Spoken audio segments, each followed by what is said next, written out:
ಗೆಳೆಯರೇ, ಬಸಳೆ ರುಚಿಯಲ್ಲಿ ಸಿಹಿ ಆದರೆ ಅಂಟು ಸ್ವಭಾವ. ಇದರಲ್ಲಿ ತುಂಬಾ ಪೋಷಕಾಂಶಗಳು ಇವೆ. ಜೀವಸತ್ವಗಳು, ಖನಿಜಗಳು ಮತ್ತು ಉತ್ಕರ್ಷಣ ನಿರೋಧಕಗಳು ಸಮೃದ್ಧವಾಗಿವೆ. ಬಸಳೆಯಲ್ಲಿ ಇರುವ ಕಬ್ಬಿಣ ಮತ್ತು ಕ್ಯಾಲ್ಸಿಯಂ ಮೂಳೆಗಳ ಆರೋಗ್ಯಕ್ಕೆ ತುಂಬಾ ಒಳ್ಳೆಯದು. ರಕ್ತಹೀನತೆಯನ್ನು ಕೂಡ ತಡೆಯುತ್ತೆ. ಬಸಳೆ ವಿಟಮಿನ್ ಎ, ಸಿ ಮತ್ತು ಇ ಅನ್ನು ಹೊಂದಿದೆ.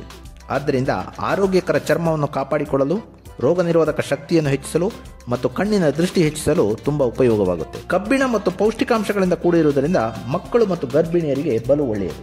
ಇದು ಗರ್ಭಿಣಿಯರು ಸೇವಿಸಿದರೆ ಮಗುವಿನ ನರ ಬೆಳವಣಿಗೆಗೆ ಸಹಾಯ ಮಾಡುತ್ತೆ. ಉಷ್ಣ ಕಡಿಮೆ ಮಾಡುವ ಬಸಳೆ ವಾತಶಮನಕಾರಿ, ಮಲಬದ್ಧತೆಯ ನಿವಾರಕ, ಹೊಟ್ಟೆಯುರಿ, ಬಾಯಿ ಹುಣ್ಣುಗಳಿಗೆ ಉತ್ತಮ ಔಷಧ. ಇದರಲ್ಲಿರುವ ನಾರಿನಾಂಶ ಜೀರ್ಣಕ್ರಿಯೆಗೆ ಸಹಾಯ ಮಾಡಿ ಆರೋಗ್ಯಕರ ಕರುಳನ್ನು ಕಾಪಾಡಿಕೊಳ್ಳಲು ಸಹಾಯ ಮಾಡುತ್ತೆ. ಗೆಳೆಯರೇ, ಆರೋಗ್ಯದ ಬಗ್ಗೆ ಹೆಚ್ಚಿನ ಮಾಹಿತಿಗೆ ನಮ್ಮ ಯೂಟ್ಯೂಬ್ ಅನ್ನು ಸಬ್ಸ್ಕ್ರೈಬ್ ಮಾಡಿ. ವಾತ ಸಮಸ್ಯೆ, ಮಲಬದ್ಧತೆ, ಹೊಟ್ಟೆಯುರಿ, ಬಾಯಿ ಹುಣ್ಣಿದ್ದಾಗ ಬಸಳೆ ಸೊಪ್ಪಿನ ಪಲ್ಯ ಮಾಡಿ ಉಪಯೋಗಿಸುವುದು ಬಹಳ ಒಳ್ಳೆಯದು. ಪಲ್ಯ ಮಾಡುವಾಗ ಹಸಿರು ಕಾಳು ಅಥವಾ ತೊಗರಿ ಬೇಳೆಯನ್ನು ಸೇರಿಸಬಹುದು. ಸೊಪ್ಪನ್ನು ತುಪ್ಪ ಅಥವಾ ಎಣ್ಣೆಯ ಜೊತೆಗೆ ಹುರಿದು ರುಚಿಗೆ ತಕ್ಕಷ್ಟು ಉಪ್ಪು, ಹುಳಿ, ಖಾರ ಸೇರಿಸಿ ಸ್ವಲ್ಪ ಅರಿಯಬೇಕು. ಅದಕ್ಕೆ 6-8 ಭಾಗ ಹುಳಿ ಇಲ್ಲದ ಮೊಸರು ಸೇರಿಸಿ ಜೀರಿಗೆ ಒಗ್ಗರಣೆ ಕೊಟ್ಟರೆ ತಂಬಳಿ ಅಥವಾ ಮೊಸರು ಬಜ್ಜಿ ಸಿದ್ಧ. ಬಿಸಿ ಅನ್ನ ಅಥವಾ ಬಿಸಿ ಮುದ್ದೆಯೊಂದಿಗೆ ಬಹಳ ರುಚಿ. ಗೆಳೆಯರೇ, ಪ್ರತಿ ತಿಂಗಳು ನಾವು ಪ್ರಕಟಿಸುವ ವೈದ್ಯಲೋಕ ಮತ್ತು ಹೆಲ್ತ್ ವಿಷನ್ ಮಾಸಪತ್ರಿಕೆ ನಿಮಗೆ ಬೇಕಾಗಿದ್ದಲ್ಲಿ ನಮ್ಮನ್ನು ಸಂಪರ್ಕಿಸಿ. 8197554373.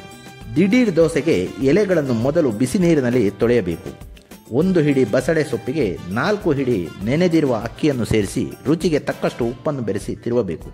ತಿರುವಿದ ಹಿಟ್ಟನ್ನು ನೇರವಾಗಿ ಕಾವಲಿಯ ಮೇಲೆ ಹಾಕಬೇಕು. ಬಾಯಿ ಹುಣ್ಣಾದಾಗ 1-2 ಬಸಳೆ ಎಲೆಗಳಿಗೆ ಉಪ್ಪಿನ ಹರಳೊಂದನ್ನು ಸೇರಿಸಿ ಅಗಿದು ತಿನ್ನಬಹುದು. ಗೆಳೆಯರೇ, ಇನ್ನಷ್ಟು ಮಾಹಿತಿಯೊಂದಿಗೆ ಮತ್ತೆ ಭೇಟಿಯಾಗೋಣ. ವಂದನೆಗಳು.